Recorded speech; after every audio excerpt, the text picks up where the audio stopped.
Segundo, ela é movida por uma ansiedade e uma insatisfação constante. Quando nós olhamos, irmãos, as redes sociais e percebemos o quanto as pessoas que estão ali aparentemente, estou dando um exemplo, né, aparentemente são pessoas resolvidas, bem-sucedidas, que não têm falta de nada e que estão alegres todos os dias, obrigado, pastor Edgar, estão alegres todos os dias, e nosso coração pode gerar uma certa insatisfação. Quantos de nós já não ouvimos alguém dizer, e até saiu da nossa boca, eu trabalho, né, a minha vida toda, eu me esforço, eu me empenho, e uma pessoa que começou ontem, já conseguiu tanta coisa na vida, e eu estou aqui lutando, batalhando, me esforçando. Eu já ouvi alguém dizer que fazer as coisas certas no Brasil, né, geralmente você vai ter muita dificuldade para poder chegar em algum lugar, porque você olha pessoas fazendo coisas erradas e aparentemente prosperando. Esses dias foi preso alguns rapazes, dentre eles um rapaz que movimentou cerca de bilhões, chegou a ser bilhões de reais na sua conta, e esse rapaz não conseguia concluir uma frase com o português correto. Eu falei assim, se uma pessoa que não consegue concluir uma frase no português correto, assim, ele vai ter dificuldade de movimentar bilhões na sua conta. Não tinha dificuldade de você reunir um pensamento. Então, quando nós olhamos para isso, pode gerar em nosso coração, né, uma certa ansiedade e insatisfação. Eu sei que os irmãos conhecem a palavra de Deus, Salmo de número 73, muito citado, Salmo de Asaf, quando Asaf começa a observar os malfeitores prosperando, e ele percebe que aquilo angustiou muito o seu coração, e ele começou, naquele movimento de angústia, procurar o templo. E ele diz que quando ele entrou no templo, ele entendeu o fim deles e percebeu que os caminhos desses que prosperavam inadequadamente eram caminhos escorregadios, eram caminhos que não tinham firmeza. Ele percebeu quando Deus abriu os seus olhos espirituais, quando ele entrou no templo. Então nós estamos imersos numa cultura que nos leva a nos comportar, primeiro, ansiosos, segundo, insatisfeitos. Tem até alguém que diz que nós estamos como Eva, né? Como eu disse aqui no início, insatisfeitos no paraíso. Uma insatisfação. Nada consegue alimentar esta satisfação. Aí a Bíblia trata o contentamento não como uma acomodação. Existe uma doutrina, inclusive, de pessoas que estudam a Bíblia, chamada determinismo. O que seria determinismo? Todas as coisas estão determinadas, então não importa aquilo que eu vou fazer. Está tudo determinado, tudo já vai acontecer, está tudo escrito. Isso é determinismo. Quando nós olhamos para a Bíblia, não é uma doutrina verdadeira, porque o nosso destino está condicionado às nossas escolhas. O nosso destino está condicionado àquilo que Deus estabeleceu sobre a nossa vida. Nós temos nas nossas mãos o poder de alterar aquilo que vai acontecer no nosso futuro, através das nossas escolhas. Então não existe um determinismo. Não, já que eu não vou prosperar, já que as coisas não vão acontecer no meu ministério, já que está tudo determinado, então eu vou me acomodar. Eu vou ficar no meu canto e quando Deus quiser, Ele faz. Isso pode soar uma verdade, mas pode soar de uma maneira inadequada quando isso traz uma acomodação. E nós percebemos aqui que o contentamento está longe de ser uma acomodação. Não está falando de alguém que é acomodado, está falando de alguém que está batalhando, está procurando viver o que Deus reservou para a vida dele, está procurando prosperar, até porque a Bíblia nos ensina, e nós temos que ter um equilíbrio a esse respeito. Ela fala assim que nós devemos crescer e continuar crescendo. A Bíblia nos ensina na parábola dos talentos, que nós vamos ver mais à frente um pouquinho, que ele vai dar talentos que precisam ser multiplicados. Você vai ver que a Bíblia nos estimula a nós crescermos e crescermos em rumo ao propósito. Agora a Bíblia também nos instrui a nós tomarmos cuidado com a motivação do nosso crescimento. Não pode ser crescer por crescer. Não pode ser crescer somente para entrar nessa cultura de insatisfação e ansiedade gerado por esse tempo. Não pode ser somente crescer para eu ter credenciais de que eu sou bem sucedido. A prosperidade momentânea nem sempre é sinal de que eu sou bem sucedido. Então essa ansiedade, esta insatisfação é gerada por esta geração, por esse momento que nós estamos vivendo. Por quê? Essa geração nunca possuiu tanto. Quem sabe os mais antigos aqui pode dizer até melhor do que eu, mas eu peguei um tempo, irmãos, que você chegava para poder dar para todo mundo almoçar, você tinha que pegar um ovo e bater ele bem, para poder virar aquela clara grande, para poder dividir, fazer uma fritada e dar para todo mundo comer. Frango, quando tinha para a família toda, era no domingo, né? E glória a Deus. Refrigerante, né? Que hoje todo mundo aboliu o refrigerante, né? E deve abolir da sua vida mesmo, que não faz muito bem, mas assim, refrigerante naquele tempo era quando tinha no domingo, porque durante a semana você bebia que suco que dava para fazer 2 litros com um pouquinho de pó vermelho, que aonde pegava na mão, irmão, tingia a mão e nunca mais saía da tua roupa. E imagina no organismo. Por que eu estou falando isso? Porque nós vivemos no meio de uma geração que nunca antes possuiu tanto e nunca esteve tão insatisfeita. Uma geração que tem acesso, uma geração que tem facilidade. Hoje a gente escolhe o que a gente vai comer, não é? Com toda dificuldade, você vai no lar de uma pessoa, por mais humilde que ela seja, ela vai falar para você: eu tenho aqui meu alimento, arroz, feijão, tem uma geladeira, né? Tem um pedacinho de carne, tem aqui uma fritada, um ovinho com a gema mole, tem uma saladinha. Ou seja, essa geração nunca antes possuiu tanto e nunca esteve tão insatisfeita. E de onde vem essa insatisfação crônica?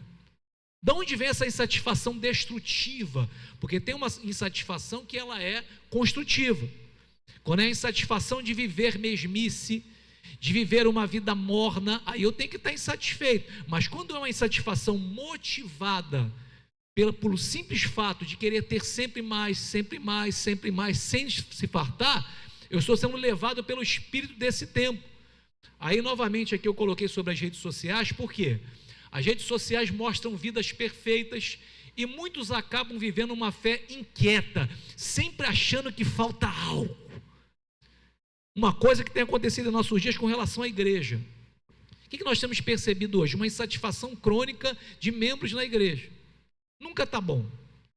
Aí ele começa a buscar aquilo que está faltando nele, pulando de igreja em igreja. E eu não estou dizendo que esse movimento não possa acontecer em algum momento, mas ele começa a buscar, não é?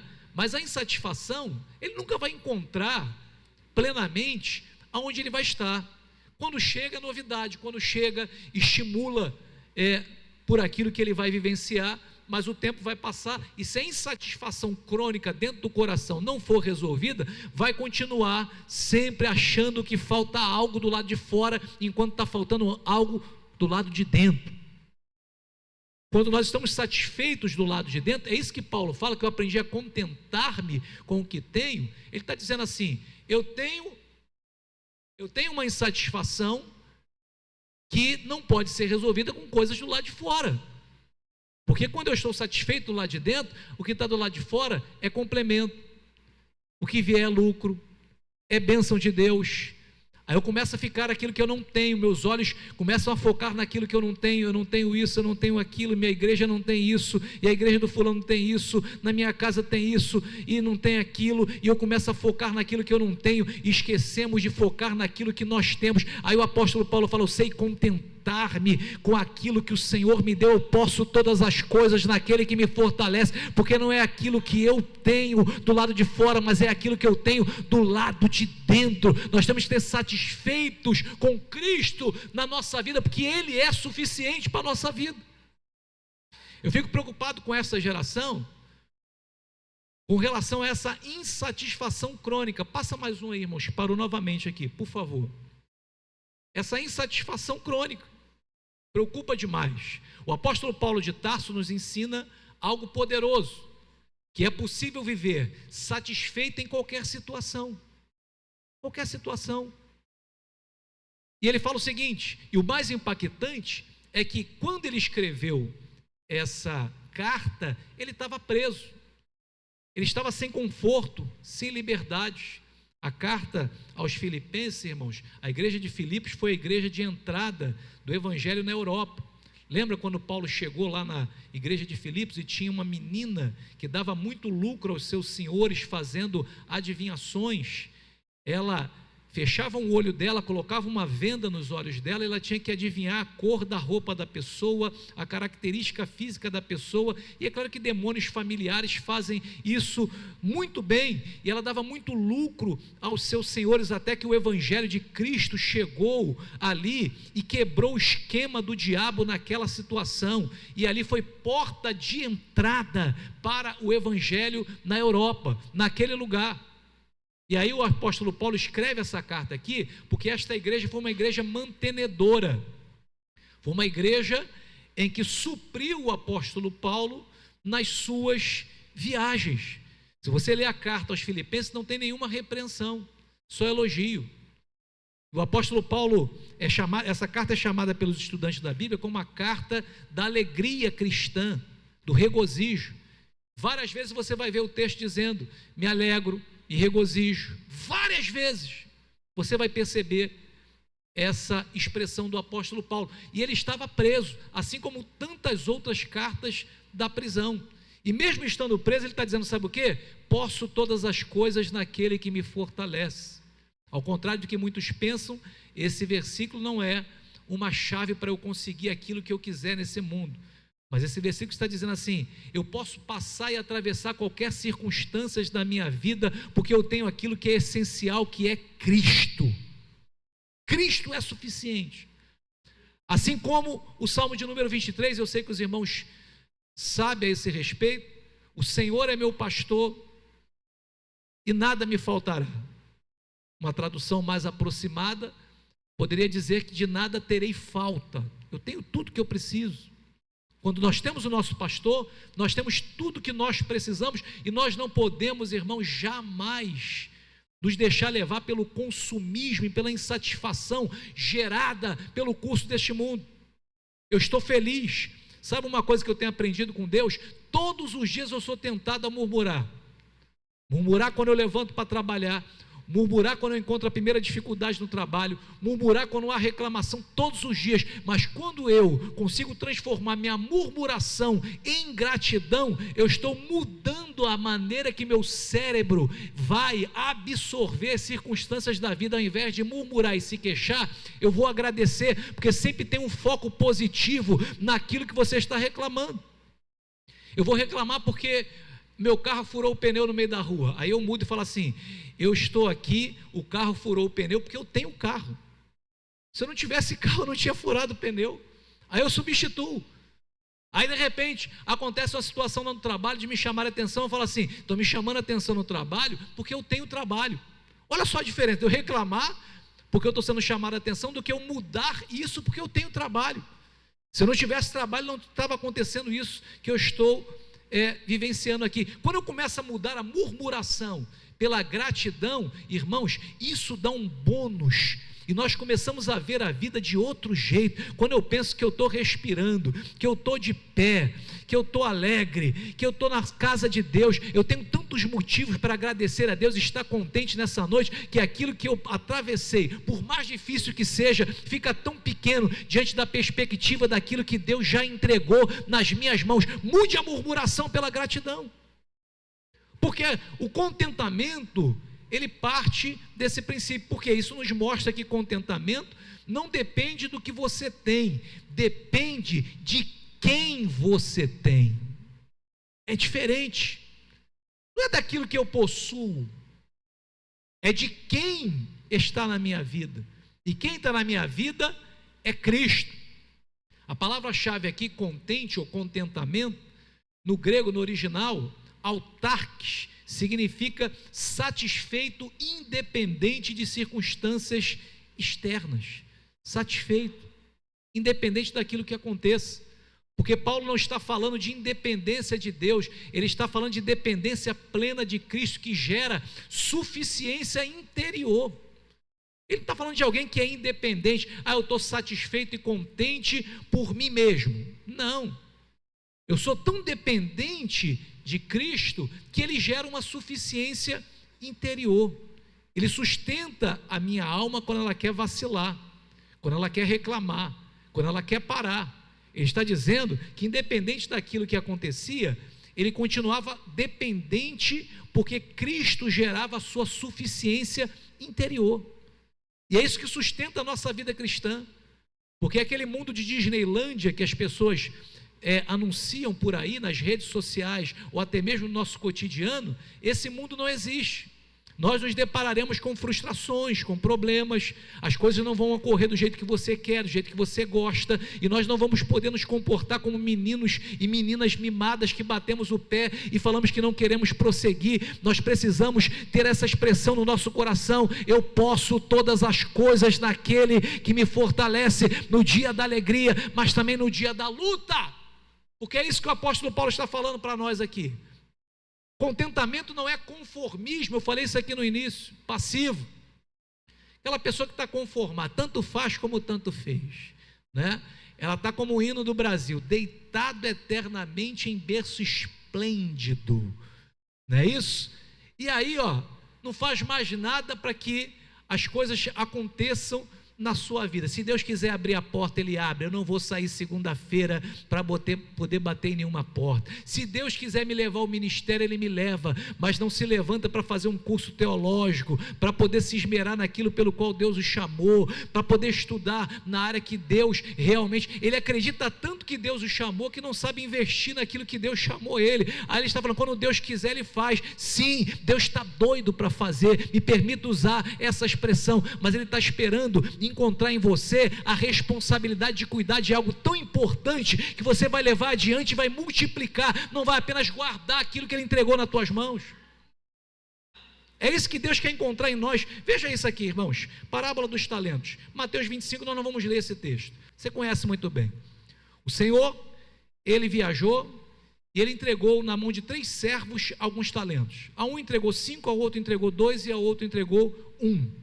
Inclusive, eu já falei aqui uma certa feita que eu nunca consegui encontrar 10 talentos aqui nessa parábola, nunca, porque se você somar 5 mais 2 mais 1, dá 8, não é isso? Se você somar, depois dele multiplicar, dá 15, 5 mais 5, 10, 2 mais 2, 4, mais 1, 15. Então, parábola do 10 talentos é um título humano. Se na tua Bíblia ainda estiver ali, ao meu ver, equivocado. É um título humano, temos que ter maturidade para entender isso. Nessa parábola aqui, o que significa talento aqui, irmãos? Nós pensamos que talento é, quem sabe, uma habilidade física de alguém.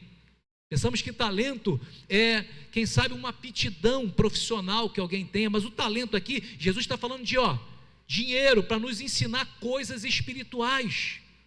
O talento aqui, irmãos, equivalia, sabe o quê? A 6.000 denários. 16 anos de trabalho contínuo e sem férias, sem folga e sem feriado. Ou seja, até quem recebeu um talento estava recebendo uma pequena fortuna nas suas mãos. Você acha que alguém em sã consciência iria entregar uma pequena fortuna na mão de uma pessoa que ele não considerava, que ele não acreditava e que ele não confiava? A primeira coisa aqui fala de confiança. Não era um trocado qualquer. Era um peso, era uma missão, era um investimento. E quando eu invisto em alguém, o que eu espero em troca? O mínimo que eu espero em troca é que o esforço dessa pessoa seja proporcional ao investimento. O mínimo que você espera em troca. É por isso que essa parábola aqui está falando justamente, quando Deus nos entrega alguma coisa, Ele tem expectativas claras. Sabe qual é a expectativa dele? Que você venha multiplicar aquilo que Ele te entregou. Já pensou se aquele que recebeu 1 ficasse assim? Mas é aquele que recebeu 5, a insatisfação. Só recebi 1, e esse 1 que eu recebi agora, eu enterrei. Na verdade, quando Deus nos entrega qualquer coisa neste reino, chamado reino de Deus, e aí fala da nossa vida em qualquer esfera, Ele está nos aguardando ter um posicionamento de fidelidade que vai nos habilitar para receber mais. Já parou para pensar que na Bíblia, irmãos, antes de qualquer servo receber uma promoção, ele teve que provar sua fidelidade a Deus? Davi, antes de ser rei em Israel, ele cuidava com zelo das poucas ovelhas malhadas do seu pai.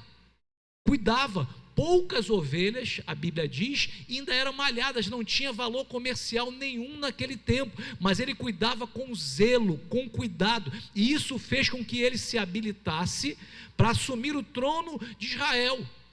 Já parou para pensar que Deus só entregou o governo ou parte do governo do Egito para José, porque ele manteve a sua integridade na casa de Potifar, foi fiel por onde ele passou, independente daquilo que foi colocado nas suas mãos. É porque tem gente no nosso meio que primeiro ele quer reconhecimento sem esforço, ele quer posição sem preparo, ele quer influência sem integridade, e ele esqueceu que no reino de Deus, quem é fiel no pouco, Deus coloca sobre o muito. Pode parecer pouco hoje, mas esse talento equivale a muita coisa e muita expectativa que Deus colocou sobre a nossa vida.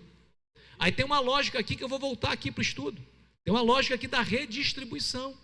O texto fala que quando o Senhor voltou, e foi apresentado para eles que granjearam, olha, eu tinha 5, meu senhor, e eu granjeei, eu multipliquei, eu negociei, eu tenho mais 5, o outro que tinha 2, falou, eu granjeei, eu multipliquei, eu tenho mais 2, mas aquele que só tinha 1 enterrou o seu talento, pensando que estava fazendo alguma coisa boa. Aquela pessoa que entra na igreja e fala assim, se Deus quiser, Deus faz. Quando Deus quiser, Ele vai fazer. Aí ele pensa que a vida cristã é somente ele cuidar da sua salvação e vir na igreja domingo, dar glória a Deus e aleluia, e trazer dificuldade para o pastor. Pensa que é só isso que é vida cristã, mas não é. Vida cristã é um desenvolvimento contínuo. Deus espera que aquilo que Ele colocou nas tuas mãos, você venha multiplicar e venha ser uma bênção nas mãos dEle.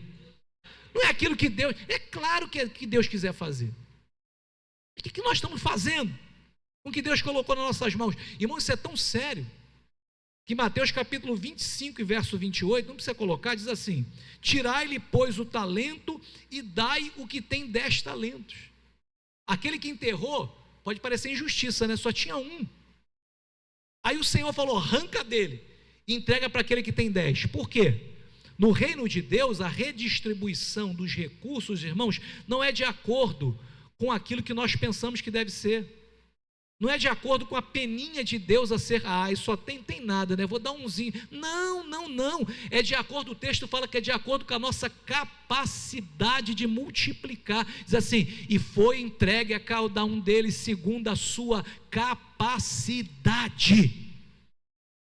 É por isso que nós temos que ter um equilíbrio entre o contentamento e o propósito, o contentamento e a realização das coisas de Deus. Não podemos ficar apenas sentados. É claro que só vai acontecer aquilo que Deus quiser, mas Deus está esperando que nós venhamos entrar em movimento, em direção àquilo que Ele reservou sobre a nossa vida. Se você acredita que Deus quer realizar grandes coisas em você, através de você, se coloque em movimento, multiplica aquilo que Ele colocou nas tuas mãos e se habilite para aquilo que Ele ainda vai entregar sobre a tua mão. Essa lógica aqui, irmãos, nos fala muito acerca de como Deus trabalha com relação ao contentamento. O contentamento não é um conformismo passivo, falta de ambição, acomodação espiritual. Eu me recordo que uma certa feita nós ministramos aqui, e nós falamos sobre Pedro. Pedro questiona o mestre dizendo que ele tinha deixado tudo, família, casa, trabalho. Nós deixamos tudo, Senhor, o que nós ganharemos com isso? Jesus não repreende Pedro.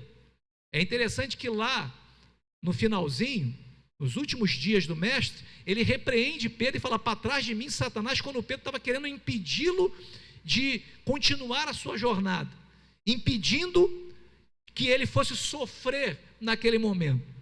E aí, aqui no início, quando Pedro faz essa pergunta, Jesus não repreende, porque Jesus sabia que aquilo que estava sendo manifesto ali é uma lei que tem dentro de todo ser humano, chamada lei do esforço-recompensa. Todos nós temos essa lei dentro de nós. Pega uma criança bem pequenininha, né, e pede para te ajudar. Ela vai te ajudar com maior alegria. Mas assim, um dia você fala assim, olha, se você me ajudar, tem 2 bombons no final para você me ajudar. Vai parecer que é ganância, né? Mas não, é lei do esforço-recompensa. Todos nós estamos aqui, sabe por quê? Porque tem uma recompensa. Nada dessa terra, é no céu. Mas essa lei do esforço-recompensa nos faz nos esforçarmos para receber o que Deus tem reservado na sua mão.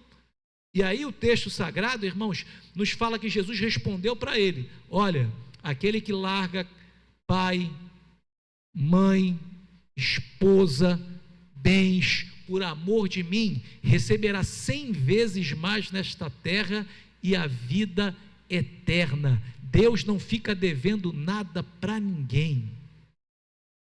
O texto é muito revelador, que nos fala justamente porque muitas pessoas passam por esta terra sem uma ambição genuína.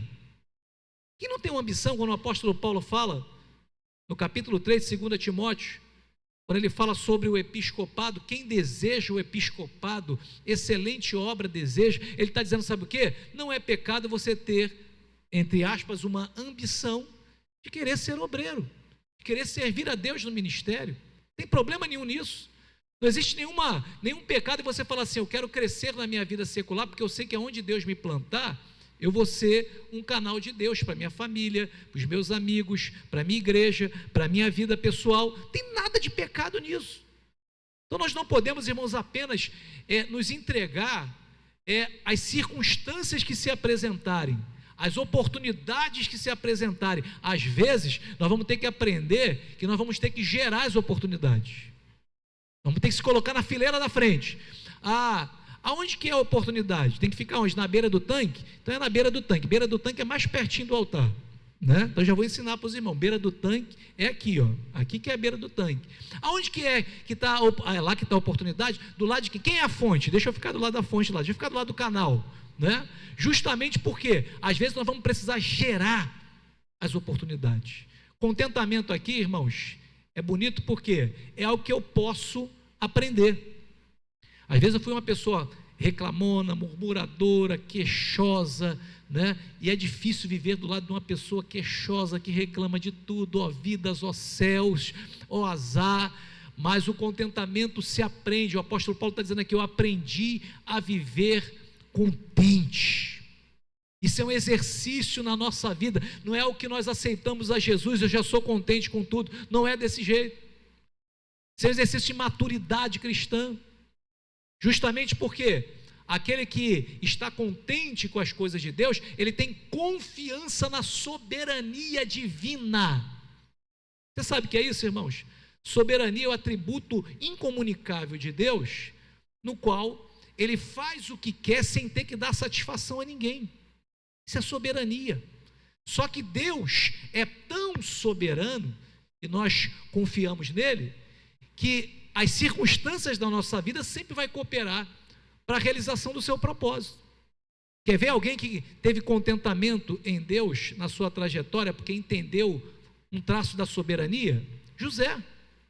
Quando José recebeu seus irmãos lá no Egito e foram buscar alimento, porque senão toda a humanidade estava passando um momento muito difícil com relação à busca de alimento, o entendimento de José foi muito lindo, porque ele falou assim, o mal que vocês fizeram para mim, me trouxe até aqui. Deus transformou o mal que estava no coração de vocês para o pleno cumprimento do propósito dele. Sabe o que é isso? Entendimento da soberania de Deus. No calabouço, Deus no controle. Na casa de Potifar, Deus no controle. Na cova, Deus no controle. Vendido pelos ismaelitas, Deus no controle. Tudo isso só vai te impulsionar para o centro da vontade de Deus. Aí nós aprendemos a viver mais contentes, irmãos.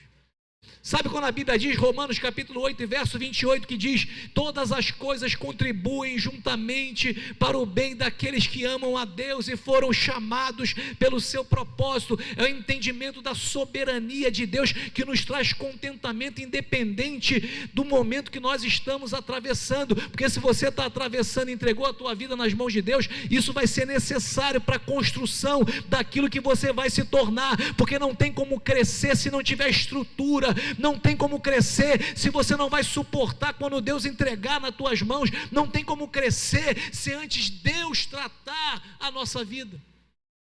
O problema é que muita gente quer crescer, mas a grande maioria não quer gerar estrutura, e aí cresce e não fica muito tempo. Quantos já não viram aqui carreiras meteóricas? Fulano estava pregando, estava fazendo isso e aquilo, não está mais. Quantos já não viram isso? Gente que começou e parecia que ia e de repente, desculpe a expressão, voo de galinha. Sabe o que é voo de galinha? Aquele voo baixinho. ao invés de voo de águia, não gerou estrutura. Quando era para estar aqui, sentado, aprendendo, gerando estrutura, estava pensando que era momento de estar fazendo coisas que antes ele deveria aprender. Aí, acontece às vezes da pessoa abandonar essa confiança na soberania divina. Quando Deus quer, irmãos, Ele move os corredores da história. Quando Deus quer, Ele sopra o nosso nome. Quando Deus quer, Ele gera uma situação porque você se habilitou, você se colocou na brecha. Quando Deus quer, Ele faz e acontece, porque o contentamento nós aprendemos. O apóstolo Paulo de Tarso disse que aprendeu, ou seja, é um processo espiritual e não é algo automático. Paulo não nasceu sabendo disso, ele aprendeu. Ele aprendeu. Irmãos, a murmuração pode virar um estilo de vida. Tem gente que já adotou um estilo de vida de murmurar. Ele reclama, não é porque a coisa está ruim, não. Ele reclama porque não está excelente. Ele reclama porque ele aprendeu a reclamar de tudo. Qualquer momento da vida dele. Acabou. Ele reclama, fica resmungão. E o que tem de crente resmungão? Culto passa 1 minuto, ele resmunga. O que tem de crente resmungão, ao invés de estar dando glória a Deus, irmãos, de estar numa bênção, estar servindo a Deus, sorriso no rosto. Meu Deus do céu, ele aprendeu isso, porque isso nos ensina, contentamento é um processo. Nós aprendemos porque é um processo, é fruto de experiências com Deus. Quanto mais você tem experiências pessoais com Deus, mais você deixa de reclamar, porque Deus mostra que Ele estava no controle. Aí depois você vai ter que engolir toda a reclamação, falar assim: eu reclamei de coisas que para mim eram maravilhosíssimas e eu não sabia. Jó falou sobre isso. Depois de reclamar, ele fala assim: eu falei de coisas que para mim eram maravilhosíssimas e eu não sabia. Depois tem que engolir toda a reclamação. E aquela situação estava te empurrando para o centro do propósito de Deus. O contentamento é desenvolvido nas adversidades. A adversidade forja a nossa vida e nós ficamos mais contentes com aquilo que nós temos. Por quê? Tem coisas que nós só aprendemos na escassez, na espera. É bom esperar, irmãos? Sim ou não? Ninguém gosta de esperar, né? A espera, obrigado. A espera realmente é algo que trabalha em nosso coração. Você chega em qualquer lugar hoje, você vai esperar, fala, você tem que esperar 30 minutos. Meu Deus do céu, 30 minutos parece uma eternidade. Se tirar o celular da mão, então 30 minutos são 2 dias, né? Porque ninguém gosta de esperar, mas a espera é a escola do contentamento de Deus. É Deus falando: eu sei a hora certa, eu sei o momento certo. Quando acontecer, vai te surpreender e vai surpreender aqueles que estão ao teu redor. Calma, calma. Deus está dizendo: deixa que eu sei trabalhar, é do meu jeito, é no silêncio de Deus. Às vezes, irmãos, tem vezes que nós queríamos que pelo menos uma criança pulasse no meio do culto e falasse alguma coisa de Deus para nós, mas parece que Deus se cala, nada chega ao nosso coração. Mas é nesse tempo de silêncio que Deus está nos ensinando a ficar contente com a nossa posição, porque quando Ele está em silêncio, Ele está trabalhando, Ele está sustentando, Ele está preparando, Ele está trazendo raízes para a nossa vida espiritual. Silêncio de Deus nunca foi sinal de falta de ação de Deus sobre a nossa vida. Silêncio de Deus é preparo para nós ficarmos contentes com a nossa posição. Essa escola que Deus usa fases difíceis para ensinar aquilo que a fartura nunca ensinaria. Nunca ensinaria. Quem nunca passou? Quem nunca passou aquele final de botijão de gás, que você não tem dinheiro, e aí você tem que pegar aquela latinha, aí você arruma lá um pouquinho de algum combustível, óleo, álcool, que tiver, né? E coloca lá para poder terminar de fazer o arroz e fritar um ovo lá para você poder se alimentar. Quem nunca passou por isso?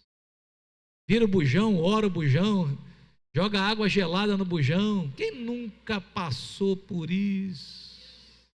É nessa escola que nós fomos forjados, irmãos.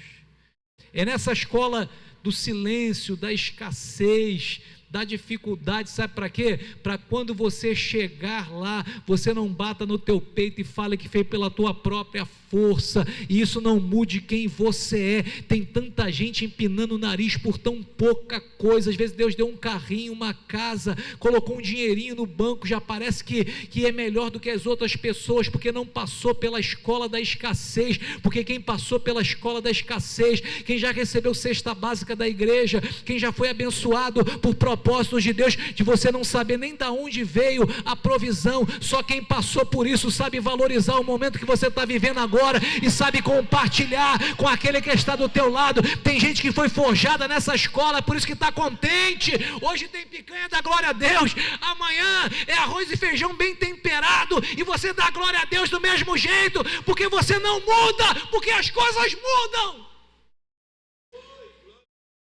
Tem gente que muda porque as coisas mudam.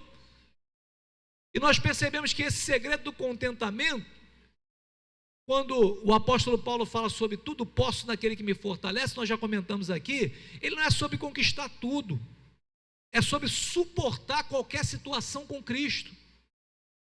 Qualquer situação. Com Cristo nós suportamos.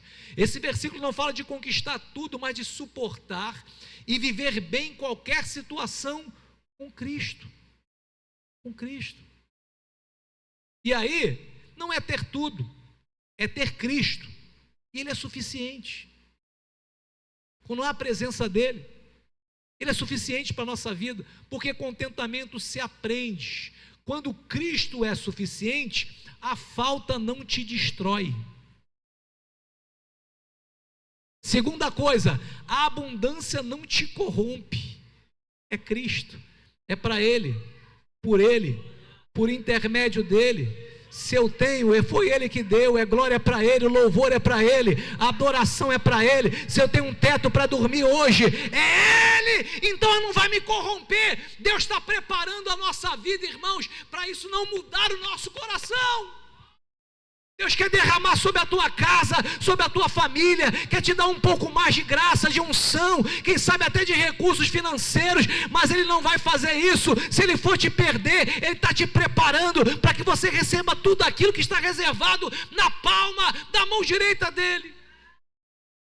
Porque se Ele é suficiente para a nossa vida, glória a Deus, hoje eu estou comendo no melhor restaurante do mundo, amanhã eu estou comendo na minha casa sentadinho, arroz e feijão, e Ele continua sendo o mesmo. Não mudou, porque Ele é suficiente sobre a minha vida. O contentamento não depende das circunstâncias. Veja isso aqui, irmãos, sem viver na necessidade, também na abundância. Paulo está dizendo, sabe o que? A minha paz não muda conforme o cenário. Difícil? Muito. Porque a paz de Deus, que excede todo entendimento, guardará o nosso coração, os nossos sentimentos em Cristo Jesus. Sabe o que isso quer dizer? É inexplicável. Quando você olha para a tua conta e não tem dinheiro para poder pagar a conta da outra semana, e você está batalhando, você não está deitado, você está lutando, mas você está tranquilo, porque você sabe o Deus que você serve. Você sabe que às vezes Ele manda maná de manhã e orvalho à tarde. Às vezes Ele te faz entrar na terra da promessa e fala assim, o maná cessou, e agora você vai colher, vai plantar, vai ter em abundância. Mas enquanto isso não acontecer, eu te conduzo no meio do deserto, mas não vai faltar maná, não vai faltar orvalho, não vai faltar provisão, porque nós sabemos, irmãos, que as circunstâncias não podem tirar a nossa paz. Não pode nos desesperar por qualquer coisa.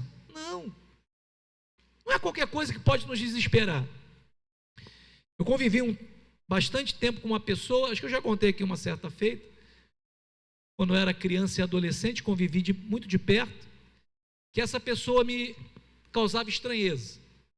Era uma pessoa que servia a Deus, de oração, pessoa crente, tinha testemunho, mas se ela abrisse a geladeira, tinha aqueles congeladores, né, na geladeira, ainda existe, né?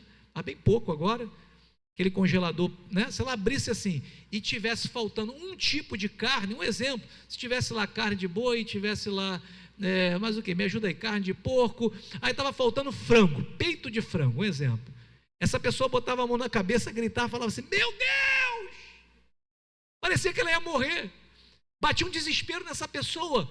Ela ia procurar comprar, porque estava faltando alguma coisa. Eu falei, meu Deus, se ela vivesse hoje, no nosso dia, tem vezes que por falta de tempo, e às vezes até falta de recurso, você dá uma olhada assim no final do mês, abre a despensa, ela olha para você, você chama alguma coisa, faz eco lá dentro, mas você continua adorando a Deus, continua glorificando a Deus. E, irmãos, às vezes abre a geladeira, eu sei que acontece, tem dia que abre, está repleta, mas tem dia que você abre, está parecendo até um oceano, só tem água gelada para poder beber. Aí você vem para a igreja, dá o melhor que você tem, glorifica a Deus, aí Deus olha do céu e fala assim, não tem como parar. Essa pessoa, o diabo fala, não dá para parar, porque ela não muda, ela não perde a paz. Eu fui conversar com essa pessoa, olha assim, depois de tempo, a gente vai crescendo um pouquinho, falei assim, eu quero saber o porquê desse desespero. E essa pessoa falou comigo, olha, eu tive muita escassez na minha infância, eu passei fome, eu vim do Nordeste para cá, eu vivi numa tribo, né? Eu vivi numa tribo indígena, e eu passei muita necessidade, eu não tenho pai, não tenho mãe, desde que eu tinha pequeno. Eu falei assim, tá aí, ó. Mas eu perguntei assim, você quer ficar curada hoje? Até hoje, Deus deixou faltar alguma coisa? Ela começou a contar a história dela. Não, eu cheguei aqui adolescente, varri a rua lá na rua da Alfândega, no centro da cidade, depois eu tive a minha primeira barraca, depois eu tive a minha primeira lojinha, e até hoje Deus não deixou faltar nada para a minha vida, com muita dificuldade, mas eu estou de pé. Eu falei assim, o mesmo Deus que te trouxe até aqui, vai te levar até o final. E eu tive a oportunidade de viver os momentos finais, próximo dessa pessoa, e eu não percebi mais essa preocupação, esse desespero, essa falta de paz, porque alguma coisa saía do script, saía fora do seu planejamento. Eu sei que nem tudo vai concorrer da maneira que você escreveu para a tua vida, sabe por quê? Se nós escrevêssemos a nossa história seria uma linha reta, a menor distância entre dois pontos, nós não consideraríamos o deserto, teria um pulo direto para Canaã, mas não é você que escreve a tua história pode até parecer sinuosa, como foi a de José. Você pode estar um dia na casa do teu pai, no outro você pode estar na cova, no outro dia você pode estar na casa de Potifar, mas no outro dia você pode estar na prisão, mas no final Deus sempre vai cumprir aquilo que Ele reservou para a tua vida. Vai chegar o momento do propósito se cumprir. Minha paz não muda conforme o cenário. Eu estou partindo para o final. Hoje muitos dizem, quando eu conquistar eu serei feliz. Não, quando eu comprar aquele carro elétrico que tem agora, aí eu vou ser feliz. Aí depois que você comprar, sabe o que vai acontecer? Você vai falar assim, comprei. E depois? Comprei já. Foi legal. Primeira semana você não deixa ninguém nem tocar no carro, tá? Entrar com o pé, lá, limpa o pé, calma aí. Não entra aí não, comer dentro do carro não. Não come nada dentro do carro, primeira semana. Segunda semana, você já está meio relaxado. Passou de um mês, pode fazer o que você quiser. Quer o carro para você ir? Vai lá. Conquistou. Chegou. Porque não é isso que traz a nossa felicidade, não é a conquista dessa terra. Tem gente que fala assim, quando melhorar, eu vou ter paz. Como se a paz dele dependesse de um momento, de uma situação. Quanta gente não tem falta de nada e não tem paz, irmão? A nossa paz não é um momento, é uma pessoa. A nossa paz é Cristo. Ele que acalma o nosso coração. Estou vendo ali a diaconisa Verônica, passou uma perda muito dolorida, próximo da família dela. Falei com ela hoje, né? Mas está aqui, adorando a Deus. Sabe por quê? A paz está numa pessoa, Cristo. Cristo. A coisa saiu do script, mas ele não saiu do controle. A verdade é, quem não é feliz com pouco, não será feliz com muito. Que é felicidade, ó. Não é muito. Quando eu encontrar uma pessoa certa, eu vou ser feliz. Não vai. Você tem que ser feliz para encontrar outra pessoa. Não é encontrar uma pessoa para ser feliz. Porque, ó, tá aqui dentro. Não, a pessoa é minha metade, vai me complementar, né? Mas se você não é feliz sozinho, você não vai ser feliz casado. Se você não é feliz com aquilo que Deus te colocou na tua mão hoje, não serve a Deus, né? De uma maneira especial, cuidando da melhor maneira possível, irmãos, não vai ser feliz quando você tiver um pouco mais. vai ter essa insatisfação crônica. Isso é mentira. Por quê? Essa insatisfação, ela gera, primeiro, ansiedade. Segundo, inveja. Terceiro, comparação. E inveja aqui nada tem a ver com eu querer alguma coisa que outra pessoa tenha. Nada tem a ver. Eu posso olhar meus irmãos aqui, uma gravata bonita, e falar assim, eu queria uma gravata igual a sua, vou comprar, posso comprar uma igual a sua? Sem problema nenhum. A inveja aqui é o desgosto, misto de desgosto e ódio pelo sucesso alheio. Então assim, a insatisfação começa a gerar um desgosto pelo sucesso alheio. Sem perceber, nós começamos a justificar o sucesso dos outros. Ah, também, ó. Aí, ó, chegou lá, mas como é que chegou? Ah, tem que ver como é que chegou. E chegou lá, mas fez negociata, deve ter feito coisa errada, deve ter feito trato. A gente começa a justificar o injustificável, começamos a comparar e nos afastamos de Deus. A insatisfação nos afasta de Deus. Irmãos, isso aqui é uma verdade muito profunda, porque muitos não caem por falta. Às vezes a pessoa está faltando, mas é fiel, mas muitos caem por nunca estarem satisfeitos com nada. Nunca é suficiente. É uma insatisfação destrutiva na sua vida. E isso aqui gera nessa pessoa uma insatisfação que a leva à ruína. Casamento nunca está bom. Nunca está bom. O esposo nunca está suficiente. A esposa nunca está suficiente. O trabalho nunca é bom.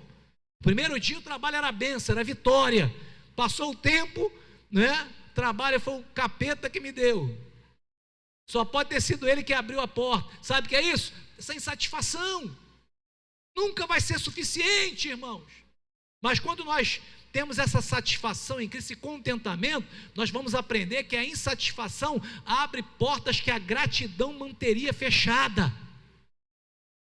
A insatisfação pode ser uma brecha pelo qual o diabo fica só na espreita para entrar. Foi o que aconteceu com Eva.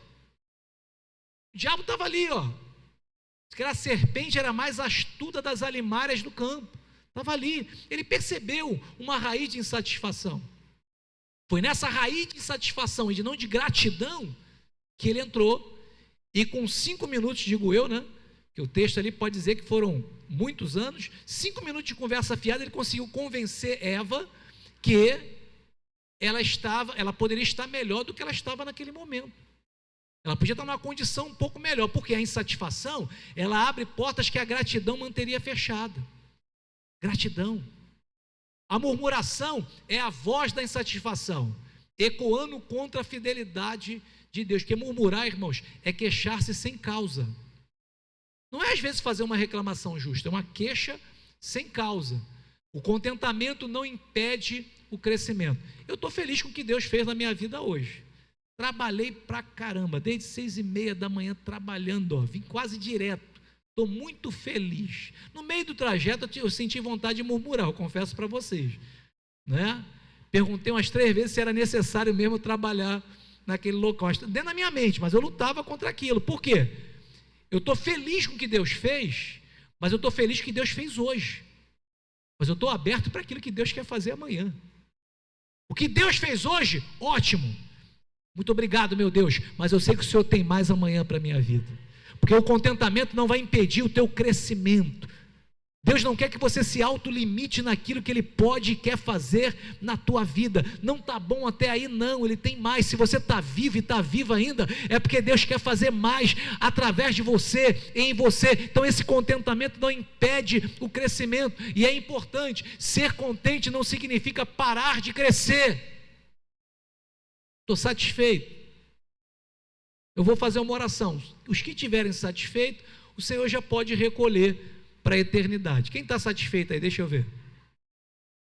Está satisfeito? Então vem cá que eu vou orar por você. Levantou as 2 mãos, vou deixar rebalizando, mas ó, prepara a pantufa lá, hein? Faz isso não, tem muita coisa para acontecer ainda. Em nome de Jesus, tá? Ser contente não significa parar de crescer. Por quê? Existe um equilíbrio bíblico, irmãos. Vamos focar aqui novamente, né? Esse momento faz parte, né? É bom. Existe um equilíbrio bíblico. Contentamento, mas propósito. Eu estou contente, mas eu quero viver o propósito de Deus, porque é frustrante. Escreva isso, é frustrante. Na minha trajetória pastoral, eu já tive presente nos últimos momentos de muitas pessoas, e quando você percebe uma pessoa que viveu tudo que Deus tinha para ela, independente do tamanho e intensidade, irmãos, ela está satisfeita, contente, tem mais nada para fazer, quer descansar. Agora, quando você pega uma pessoa lutando pela vida desesperadamente até os últimos momentos, é porque essa pessoa, sabe o que ela fez? Ela não teve equilíbrio, ela não viveu todo o propósito que Deus tinha para a vida dela, negligenciou, disse não desenvolveu os talentos, cresceu atravessado. Aí quando chega lá no finalzinho da trajetória, sabe o que acontece? Frustração de não ter crescido o suficiente para o tamanho do propósito de Deus. E eu não estou falando de crescimento apenas de dinheiro, de ministério, crescimento como pessoa, como propósito. É frustrante. Existe um equilíbrio entre gratidão e esforço, paz, mas ação guiada por Deus, porque o contentamento não anula o progresso, ele purifica as suas motivações. Se você não levar mais nada nessa noite, leva essa frase aqui: o contentamento não anula o progresso, ele purifica as suas motivações. Quando eu estou contente, sabe o que ele faz? Ele passa os motivos daquilo que eu estou fazendo numa peneira, ele purifica. Eu estou feliz, então eu não vou fazer nenhuma ação que não glorifique a Deus, que não seja em rumo ao propósito de Deus. Não é fazer por fazer, não é crescer por crescer, não é ter por ter, porque isso gera insatisfação. É crescer, é ter, é poder, se isso estiver dentro do propósito de Deus. É isso que é interessante. Se tiver, eu quero. Não quero nada que esteja fora do propósito. Como desenvolver contentamento? Vamos lá, estamos partindo para o final. Praticar gratidão diariamente. Agradecer. Falei aqui no início sobre o poder da gratidão no cérebro humano, a neurociência descobriu isso. Isso faz você ver as coisas de outra maneira, agradecer até pelas coisas que você acha que não mereceria ser agradecido. Desenvolver uma cultura de gratidão. Segunda coisa, evitar comparação. Não dá para comparar pessoas diferentes. Dá para comparar aqui, esse copo com água, vou aproveitar para beber aqui um pouquinho. Esse copo com água desse passador de slide, dá para comparar? Sim, irmãos, ou não? São coisas diferentes. Como é que eu vou me comparar pessoas que estão em tempos diferentes de maturação, têm propósitos distintos diante de Deus? Não dá para comparar com os outros. Eu tenho que procurar ser a melhor versão de mim mesmo, melhorar cada dia por propósito de Deus, mas não me comparar com outras pessoas, né? Então daqui a pouco a gente começa a pegar as grandes igrejas que tem hoje, que hoje tem grandes estacionamentos, grandes estruturas, e glória a Deus por isso, né? Agora mesmo nós tivemos em Goiânia, na nossa igreja ali, na AD Madureira, em Campinas de Goiânia, né? Setor Campinas ali em Goiânia, irmãos, uma igreja enorme, está sendo construída uma igreja para 8.000 pessoas, uma estrutura fora do normal. Aí eu chego lá, quero me comparar o Bispo Oídes. Cada um está num tempo de maduração. Então aqui, primeiro, evitar qualquer comparação. Não tem comparação, cada um está num tempo, está num momento, e ok. Confiar na providência de Deus. Irmãos, Ele é Jeová Jiré, sim ou não? Deus provê. Confiar nisso. Priorizar o espiritual sobre o material. E o último ali, cultivar intimidade com Deus. Aí você passa a ser mais contente, porque Ele passa a preencher as insatisfações da nossa alma. Tem um texto em Provérbios que diz que a alma faminta, até o amargo lhe parece doce. Sabe o que é isso? Uma alma insatisfeita, ela pode, de alguma maneira, entender que uma coisa que é ruim é boa. Ela pode confundir as coisas, que ela está insatisfeita, está faminta. Agora, quando a alma está satisfeita, não é qualquer prato que vai colocar diante dela que vai seduzir os seus olhos, porque a alma está satisfeita, está cheia de Deus. Intimidade com Deus. Antropologia bíblica, a ciência que estuda o homem, né?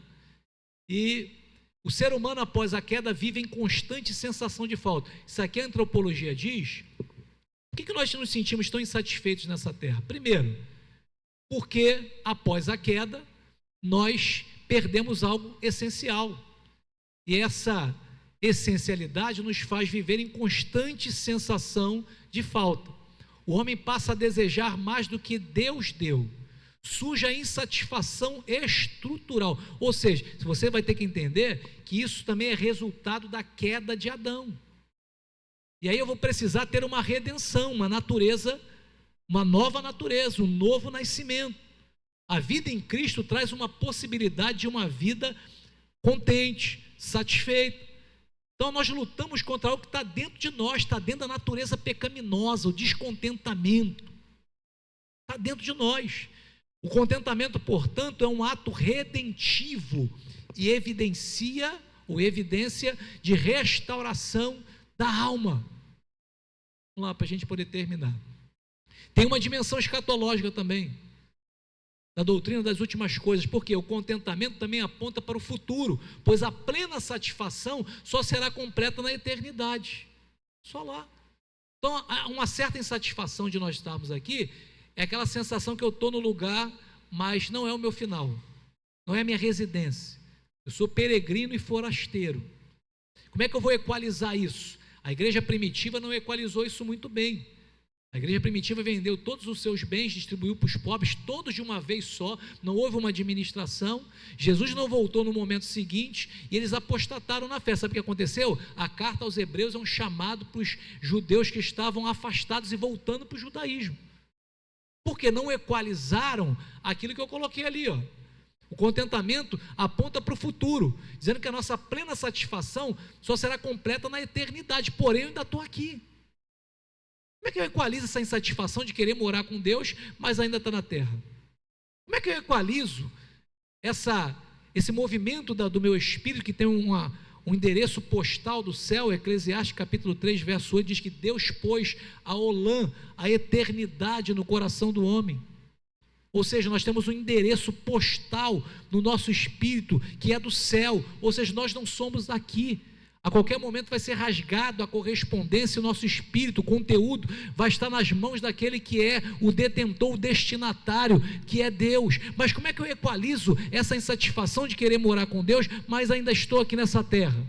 O apóstolo Paulo fala em 2 Coríntios capítulo 5, a partir do verso 1, ele fala: se a casa do nosso tabernáculo terrestre se desfizer, nós temos em Deus um edifício não feito pelas mãos dos homens no céu. Ele colocou uma condição, e ele fala que a nossa peregrinação aqui na terra é como de um tabernáculo. Lembra do tabernáculo? Era uma tenda que se desmontava ao toque da trombeta e montava quando precisava ter um momento de adoração. Ele está dizendo que a nossa peregrinação tem que ser organizada como a do tabernáculo, atendendo os toques da trombeta. Tocou a trombeta, para, tocou a trombeta, vai, mas vai ter um momento que ela vai desmontar e nunca mais será montada aqui, porque nós teremos um edifício, enquanto aqui, tabernáculo, morada terrestre, enquanto em Deus, um edifício, morada permanente, onde nós estaremos para tudo sempre. Mas enquanto estivermos aqui, organizado. Para estudar um pouquinho da marcha das tribos de Israel no deserto. Irmãos, mais de 2 milhões de pessoas divididas em 12 tribos.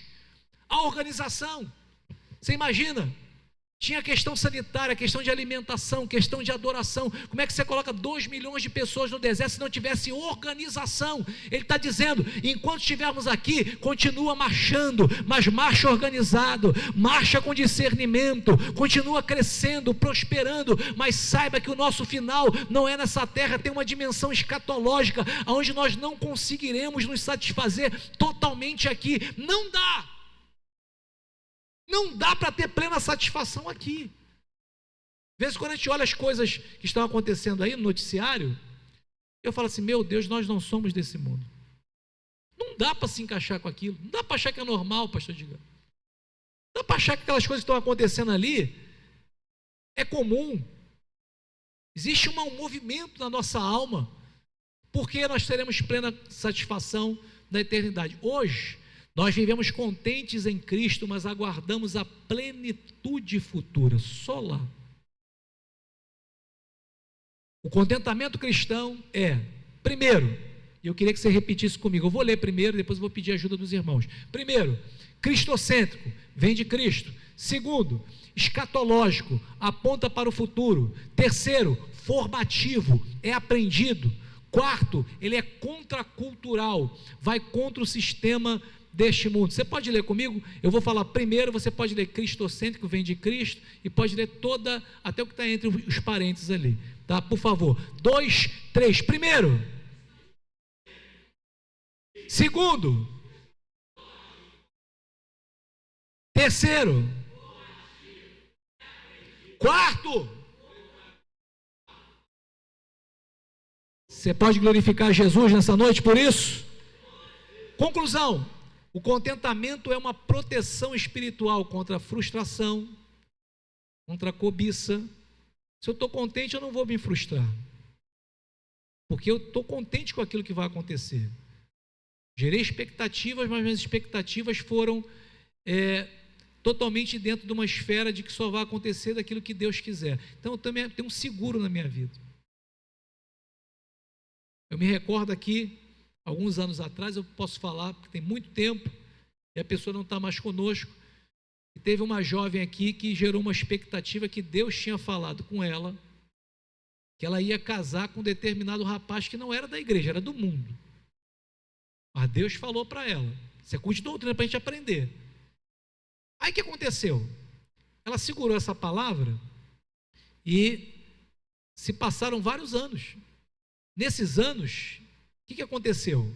Vários pretendentes apareceram, pessoas boas, sabe, jovem de Deus, queria namorar. Não, mas Deus falou comigo, a minha expectativa, né, é justamente porque Deus falou que eu vou casar com fulano, tinha nome, era do mundo, e a gente tentava orientar de alguma maneira, chamava, mas quando a pessoa fala assim, Deus me falou, você fala o quê? Assim, mas eu sou menor do que Deus, então, foi Deus que te falou, ficou difícil a gente contradizer. A gente orienta, foi Deus mesmo, olha, o tempo está... Não, foi Deus que me falou. O tempo passou, sabe o que aconteceu? Essa pessoa entrou numa frustração muito grande. Mexeu com a parte psiquiátrica, psicológica, emocional, de uma maneira, por causa da frustração que veio, porque aquilo que Deus tinha falado para ela não aconteceu, e na trajetória, ela deve ter pensado quantos pretendentes ela disse não, porque ela estava segura em uma situação. O contentamento, irmãos, ele evita a frustração, mas ele não nos impede de termos as nossas decisões de crescer. Não. Cobiça é uma proteção contra a cobiça. Eu só quero aquilo que Deus tem para mim, nada mais do que isso. Então me protege da instabilidade emocional. O que é instabilidade emocional, irmãos? A instabilidade é a pessoa que você vai ver que ela, né, aconteça o que acontecer, ela está sempre equilibrada. Instabilidade, tem gente que oscila muito, né, irmão? Um dia você passa por ele, está com um sorriso de orelha a orelha, dando glória. Outro dia você passa de cara feia para você. Pai do Senhor, o quê, irmão? Né? Teve um que eu cumprimentei uma certa vez. Pai do Senhor, meu irmão, como é que você está? Tudo bem? Pastor, eu estou bem, está pensando que eu estou em pecado? Aí eu falei, quase que eu falei, se a carapuça serviu, né? Eu não falei nada, só perguntei como o irmão estava. Às vezes a consciência está fragilizada. Por quê? Estabilidade emocional, não está contente. Cristo não é suficiente para o coração dele. Ele está alegre. Se ele teve oportunidade no culto, ele está dando glória a Deus. Se ele esteve no último banco, ele está dando glória a Deus do mesmo jeito. Se o nome dele foi citado, Cristo é suficiente para a vida dele. E ele continua na trajetória dele. Por quê? Ele tem Cristo como sendo suficiente. Por quê? O contentamento é uma fonte de força. Pois quem está satisfeito em Deus não é facilmente abalado. Vive com paz e testemunha uma fé genuína. Quem pode ficar de pé nessa noite em nome de Jesus? Dá uma esticada assim Cuidado para não esticar muito para cada coluna aí.